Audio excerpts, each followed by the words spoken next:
La politique, c'est pour l'humanité apprendre à habiter la Terre, sans la détruire, sans se détruire, en étant le plus heureux possible.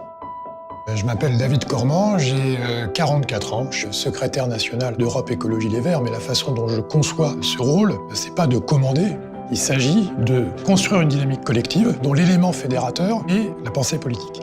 C'est ça qui permet à un groupe humain qui donne de son temps pour militer d'être ensemble et de contribuer à un projet commun. Nous considérons que ce qui doit être fait ne doit pas partir uniquement du point de vue de l'humain, mais de tout ce qui vit. Cette différence de point de vue pour regarder le monde, en réalité, est décisif. Continuer de penser que, en ayant un point de vue uniquement anthropocentré du monde, on pourra s'en sortir, c'est une grave erreur, parce que c'est considérer au fond que l'homme pourrait vivre sans le reste de ce qui vit sur Terre, ce qui est évidemment une chimère. L'écologie ne doit pas être un truc en plus.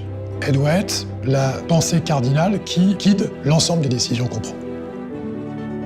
Tout petit, avec ma sœur, mes parents, notre activité, c'était de se promener, de faire des randonnées. Et je pense que c'est une des bases qui a fait que j'ai une empathie, une attirance par rapport à la nature qui nous entoure.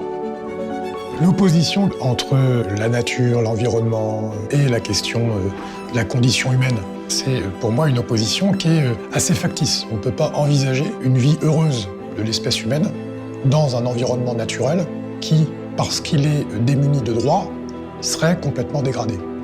Sans écologie, on ne peut pas imaginer une société qui soit solidaire et juste. La génération climat manifeste en faveur d'un imaginaire nouveau. L'une des batailles qu'on doit remporter, c'est de réussir à faire en sorte qu'enfin l'Europe investisse de façon décisive contre le changement climatique. L'Europe doit prendre ses responsabilités. Et donc, pour cette génération climat, pour toutes celles et tous ceux qui pensent qu'il y a un autre modèle à construire, il faut créer un nouveau rêve européen. Le seul élément fédérateur qui peut redonner un souffle à notre continent, c'est la promesse écologique. C'est ça l'enjeu des temps qui viennent.